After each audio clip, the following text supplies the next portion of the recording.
Hello, everyone. Welcome to Raisina Mediterranean. I'm Esther Karacheny, Associate Fellow in Geopolitics at Raisina Middle East, and I'm pleased to be joined by His Excellency Javed Ashraf, former Ambassador of India to France and Monaco, and Dr. Gledon Papen, the President of the Hungarian Institute of International Affairs. Welcome to the studio. We live in an era of growing geopolitical tensions, geoeconomic confrontation, and fragmentation that reshape interstate relations. The estimated overall number of fatalities and high-intensity armed conflict increased over the past years. According to the World Economic Forum's Global Risk Report 2025, state-based armed conflict ranks as the first major risk this year.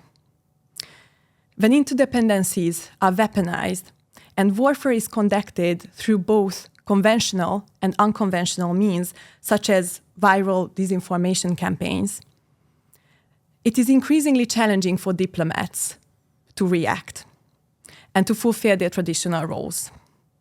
National security decisions are often taken quite fast, and diplomats don't have enough time to respond. And sometimes algorithms respond instead of ambassadors. In this context, we are here today to unpack the potential end of diplomacy as we know it, and to consider ways to restore dialogue in an age of conflict. So, Ambassador, first I turn to you. As traditional institutional setups, such as the UN Security Council, come up against obstacles and blockages, from India's point of view, can informal, unilateral formats be more efficient in finding diplomatic solutions to conflicts? And which setups are the most likely to succeed? Well, I think the UN Security Council has never really been very effective to start with, because it's always had the problem of geopolitical competition between the P5 members, and the architecture of the UN Security Council decision-making process ensures that it's very difficult for effective decisions to be made, particularly if it involves any of the P5 members in it. Having said that, I think it has become even more fraught now because some understanding that existed before doesn't exist anymore. But is minilateral format the answer to this? I would say probably not. The reason is that the experience that India's had with minilaterals, and we've got quite a few. One is that, minilaterals are essentially designed around shared interests of the participants of the minilaterals themselves. And it's very important to identify those interests very clearly, because if you overinvest ambitions in minilaterals beyond the convergences and the limitations and constraints, then they are destined to fail, doomed to fail completely. And so I think what we have seen are uneven success stories with minilaterals. We have seen some of them make great success, Quad, for example, but then it also has its limitations, and that became very obvious to us during the recent India-Pakistan conflict. And we've also seen that in maybe South China Sea or East Asia. And similarly, some of the other minilaterals that we have, for example, Australia, India, France, was a victim of Australia-France relationship. So we have to define minilaterals very specifically in terms of the shared and converging interests, recognize its limitations, and see what is the additional value addition that the minilateral brings as compared to what bilateral relationships can do. As far as conflict resolutions are concerned, I think that what we've seen that, frankly, unless two parties involved in a conflict are themselves willing to subject themselves to conflict resolution or mechanisms, diplomatic or third party, it's impossible to achieve any kind of a resolution. In conflicts, there are only two ways a conflict ends, either on the battlefield or on the table. Now, what we are seeing is that it's impossible to achieve that on battlefields these days. There is growing unwillingness to participate in any sort of a diplomatic process to resolve outstanding issues. And the fact that there is no major power in the world that is willing to or has the capacity to underwrite the international system as the US or a collective West tried at some point to do that, because the West itself is no longer West anymore, that it has become even more chaotic. So the United States has lost the desire, the capacity, or the willingness to do that. The West is fragmented. Russia is in itself party to some of these, and China has neither the capacity nor the will at this stage to engage in that sort of an underwriting process. So how we will, I mean, this is a reflection, frankly, and one can speak about it, is the erosion or the near collapse of the international order as we understand it, which is a function of agreements, norms, institutions, laws, mechanisms that seem to have collapsed. Whether we'll be in a position at some stage to come together through a process of dialogue to mechanisms that work, or we'll have to wait for a very ruinous situation as the Second World War was for us to achieve some sort of a new system or a new order that can address some of these fires that are burning across the world, remains to be seen. But we will go through a very turbulent phase, as any transition period is. This is the time when, bereft of rules of law, in a situation, people try to maximize their gains through the use of strength. Thank you, Ambassador. Dr. Papen, I turn now to you. Divisions between some European member states can be observed in terms of how to bring the conflict in Ukraine to an end. According to you, how can these divisions be overcome at some point in order to enable effective conflict resolution? And what would the solution entail?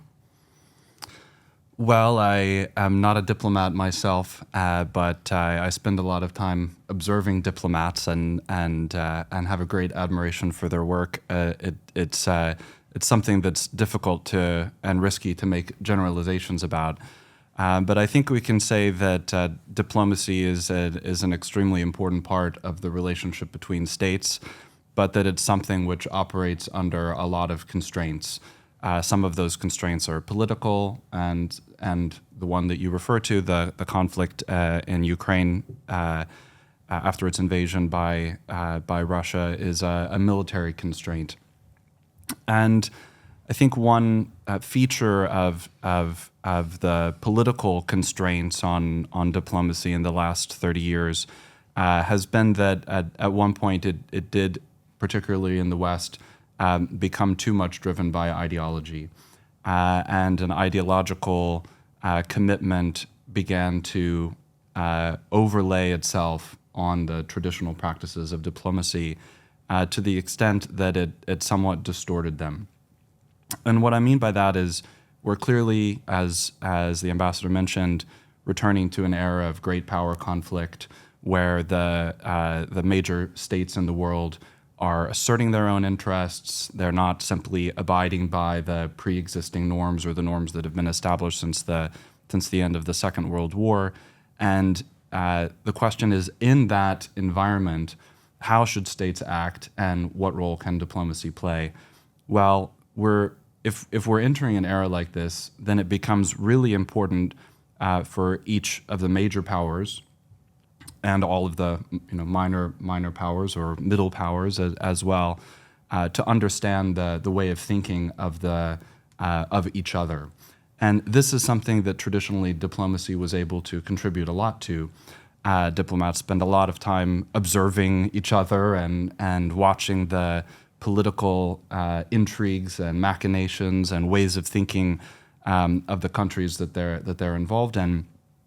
But in the last few years, this is also a constraint that has been imposed by the modern communications methods as well. The constraint that's imposed is that there's an urge toward very simplistic interpretation of the motivations and goals of the other, and we saw even since the beginning of the war in Ukraine, it sometimes happened in the European conversational environment, like talking about politics in Europe, that if you were to describe or analyze what Russia wanted in particular, then there was a cloud of suspicion around this in the public discourse. So the role of diplomats became again, constrained or withdrawn a bit because the diplomatic skill set was, I think, too much put at the service of the political communication. Well, of course, we condemn the invasion of Ukraine. We can condemn war, but if states are trying to formulate their strategy, if they're trying to decide, okay, well, what is the best way to respond? What is the best way to help Ukraine? What is the best way to bring the conflict to an end? Then it's essential to understand the way of thinking of the other. This is clear now because since the beginning of the Trump administration, there has been increased negotiation over the ending of the conflict. We don't know exactly what happens in those negotiations, but we can be sure that understanding and evaluating the motivations, intents, trade-offs, and priorities of your counterparty or opponent or the other power is extremely important. This is an element that diplomacy is classically really good at. It's been constrained a little bit by contemporary discourse. So in order to achieve a lasting peace, in order to bring the conflict to an end, and in order to set up a better and more secure arrangement afterward, this part of diplomacy, I think, will have to grow back into its place. Thank you so much. Thank you, Dr. Papen. So the next question is directed to both of you, and it covers the region I'm currently working on, the Middle East. So assertive middle powers from the Gulf region are taking an increasingly active role in international mediation efforts. We can think of the United Arab Emirates or Saudi Arabia, for instance. According to you, how can other actors such as India and the European Union and its member states build on such mediation efforts? Well, I think that the situation is as you describe it. We're in an era of rising middle powers, where middle powers and states that have previously been either dominated by the international system or heavily constrained by it, or feel a little more room to maneuver and also a need to maneuver. And so they're becoming quite good at practicing diplomacy in the way that I described. This is clearly the case in the Gulf states, which were also the recipient of the first international trip of the second Trump presidency. In the European Union, I think the situation is a little bit more complex because I believe it's more ideological in the way that I described. But there are a lot of smaller and medium-sized states or regional middle powers that through force of necessity have to become very, very good at mediating, understanding the roles of and intentions of the larger powers within their region. And it's very likely that they will continue to become more crucial. So we could have a much deeper discussion about the different regions. We don't have time for that right now. But I think as a general point, we're entering an era in which those skills are becoming more important. Well, thank you. What I'd like to say is that you are working on the region and Gulf. They are clearly evolved quite a lot in terms of their diplomatic heft and skills.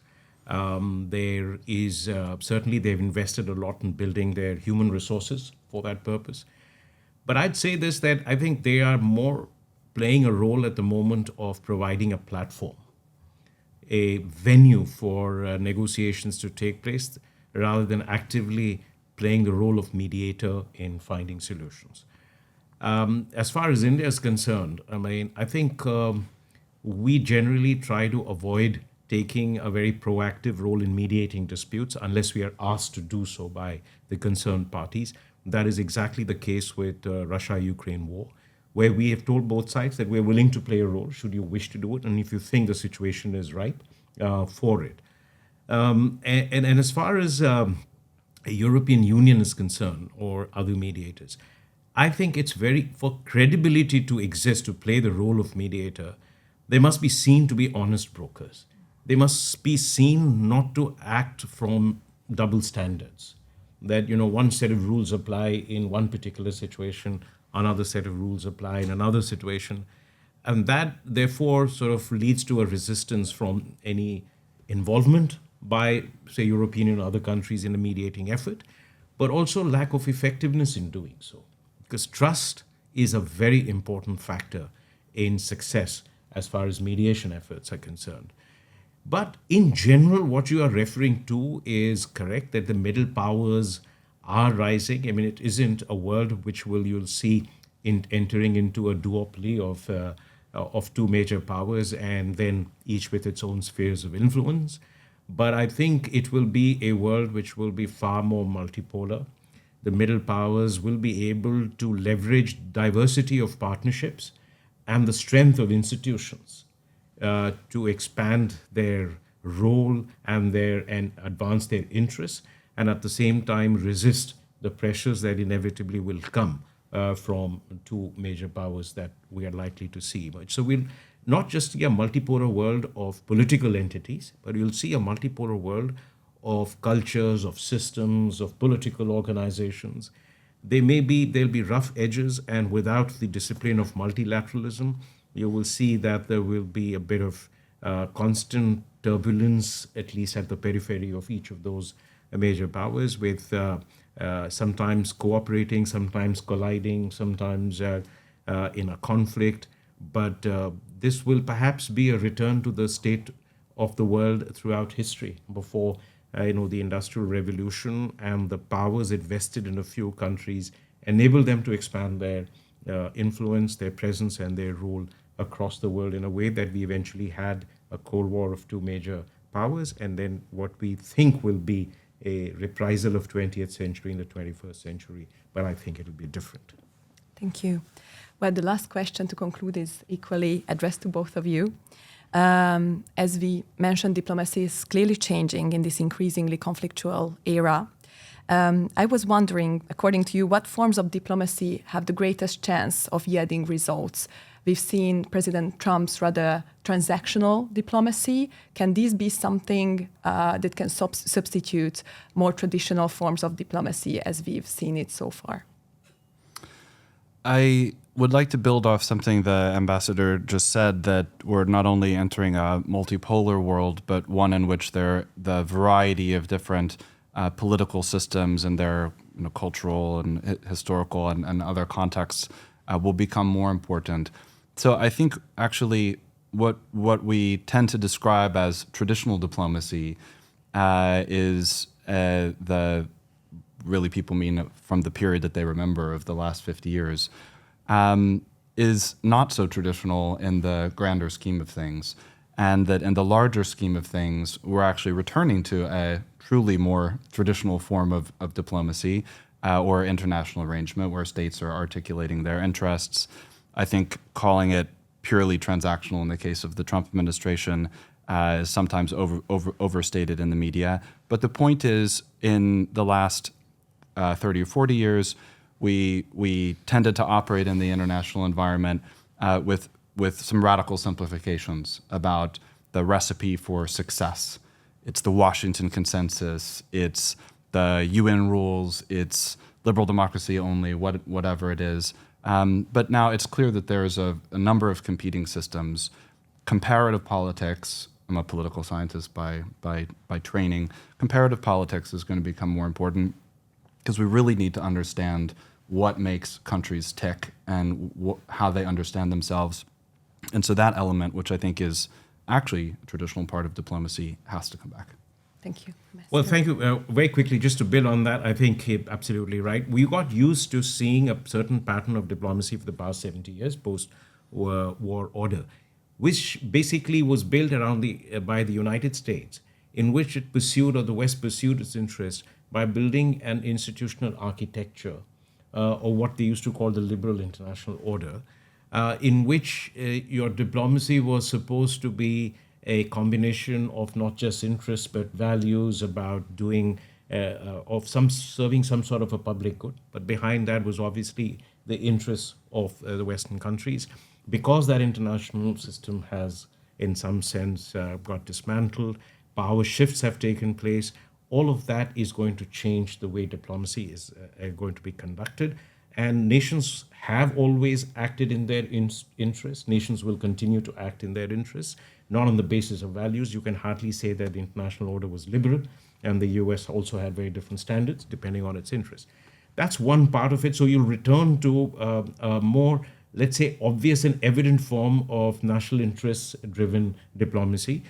A lot of it will be bilateral, especially with major powers, less multilateral, or maybe regional. But there is something else that is going to impinge on diplomacy in the 21st century, which is the ubiquitous presence of social media and the internet age.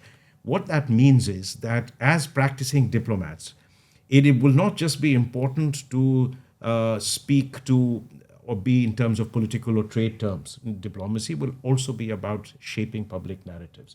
So public diplomacy, use of social media platforms, information, disinformation will become very important instruments of diplomacy. But that also means that it actually highlights, emphasizes an even greater importance of traditional forms of communications, because you need to be able to speak to both your friends and adversaries about what you think and what is the reality.